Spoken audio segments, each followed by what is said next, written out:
नमस्कार, आप देख रहे हैं दूरदर्पण न्यूज से जर्नलिस्ट गुड्डू खां की खास रिपोर्ट।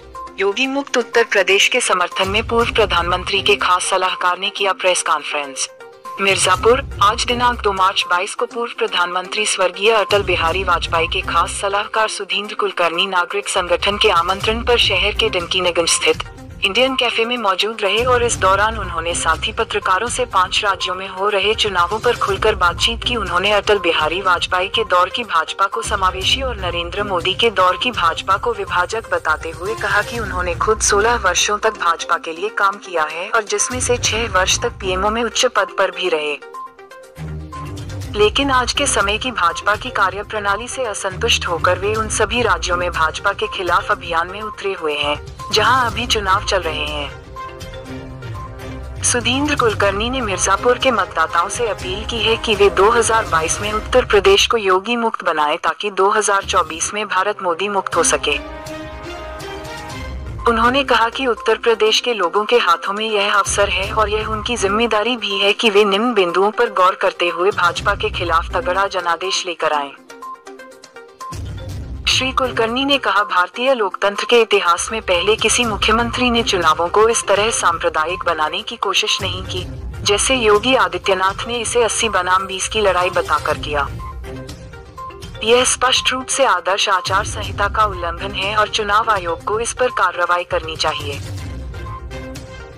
आगे बताते हुए कहा, केंद्र की मोदी सरकार और राज्य की योगी सरकार ने लगातार लोकतांत्रिक मूल्यों और संविधान पर ऐसे घातक हमले किए हैं जो भारत के इतिहास में पहले कभी नहीं हुआ।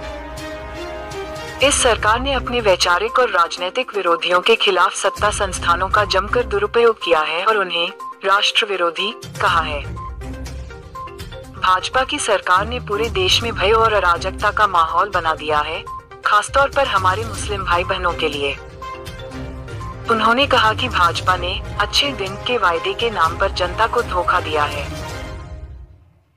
इस सरकार ने न तो महंगाई को नियंत्रित करने के लिए कुछ किया, न ही युवाओं को रोजगार दिलाने के लिए। इनकी आर्थिक नीतियों का नतीजा यह रहा कि अमीर और अमीर होते गए और गरीब पहले से भी ज्यादा गरीब हो गया। अपनी बात को खत्म करते हुए सुधींद्र कुलकर्णी ने कहा कि वे इस भाजपा विरोधी अभियान के तहत लखनऊ, कानपुर, वाराणसी, आजमगढ़, रायबरेली और राबर्ट्सगंज का दौरा कर चुके हैं और उन्हें यकीन है कि उत्तर प्रदेश की जनता अब बदलाव चाहती है और इस बार परिवर्तन का जनादेश लाने के लिए यहाँ की जनता बढ़ चढ़कर अपना योगदान देगी।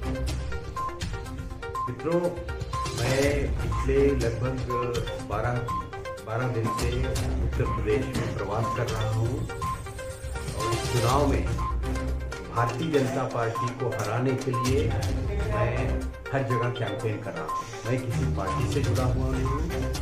हालांकि 16 साल मैंने भारतीय जनता पार्टी के साथ सक्रिय रूप से काम किया। इन 16 सालों में 6 साल प्रधानमंत्री अटल बिहारी वाजपेयी जी के साथ प्राइम मिनिस्टर ऑफिस में रहा। लेकिन आज की बीजेपी, नरेंद्र मोदी और अमित शाह की बीजेपी और अटल बिहारी वाजपेयी की बीजेपी, इसमें जमीन आसमान का फर्क है।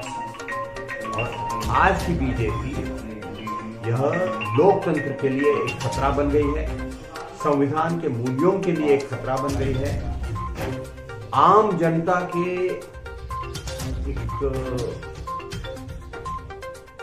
बेहतर भविष्य के लिए एक खतरा बन गई है। तो इसलिए यह मेरा निर्णय बन गया कि इस पार्टी को हराने के लिए मैं भारत में जितने भी गैर पार्टी संस्थाएं हैं, जैसे कि नागरिक संगठन जिन्होंने प्रेस वार्ता का आयोजन किया, ऐसे लोगों के साथ और गैर भाजपा पार्टियों के साथ, तृणमूल कांग्रेस हो, एनसीपी हो, शिवसेना हो, ऐसे सभी पार्टियों के साथ काम करके अगले 2 वर्षों में भारत में एक बहुत ही मजबूत विकल्प भाजपा के खिलाफ खड़ी की जाए। सर, चुनाव का दौर है, उत्तर प्रदेश में जो चुनाव हो रहे हैं, जो है तमाम तरीके की जो है बयानबाजियां देखने को मिल रही है नेताओं द्वारा, जो है ऐसे में आप इलेक्शन कमीशन की क्या भूमिका मानते हैं इस समय? इलेक्शन कमीशन तो भाई साहब ये क्रिकेट मैच में और फुटबॉल में अंपायर होता है, अंपायर की भूमिका है। यदि अंपायर ही किसी दल के साथ, किसी साइड के साथ वो जुट जाए तो कैसे मैच होगा ये। और कहीं ना कहीं इलेक्शन कमीशन निष्पक्ष नहीं काम कर रहा है, इसके सबूत मिल रहे हैं। एक सबूत मैं देना चाहता हूं, चुनाव जैसे शुरू हुआ तो यहाँ के मुख्यमंत्री योगी आदित्यनाथ ने कहा कि यह चुनाव 80% बनाम 20% है। ये तो बिल्कुल संविधान का उल्लंघन है। यह right to people's representation act, उसका उल्लंघन है। और इलेक्शन कमीशन के खुद के जो नॉर्म्स है उसका उल्लंघन है। क्या इलेक्शन कमीशन ने स्पष्टीकरण मांगा? नहीं मांगा। तो आपका सवाल बहुत महत्वपूर्ण है। इलेक्शन कमीशन को निष्पक्ष रहना चाहिए। सर, इससे पूर्व भी जो है हमने देखा जो तमाम तरह के समाजवादी पार्टी या बहुजन समाज पार्टी या किसी भी पार्टी द्वारा जो है चुनाव में, खासतौर पे चुनाव में जो है इस तरह की बयानबाजी होती है। तो आप कहना क्या चाहते हैं, जो इलेक्शन कमीशन जो है बीजेपी के इशारे पे काम करता है या इलेक्शन कमीशन जो है सरकार के इशारे पे काम करता है, खासतौर पे चुनाव में? देखिए, ये मेरा दावा नहीं है कि पिछले सरकारों में कुछ गलतियां नहीं होती थी।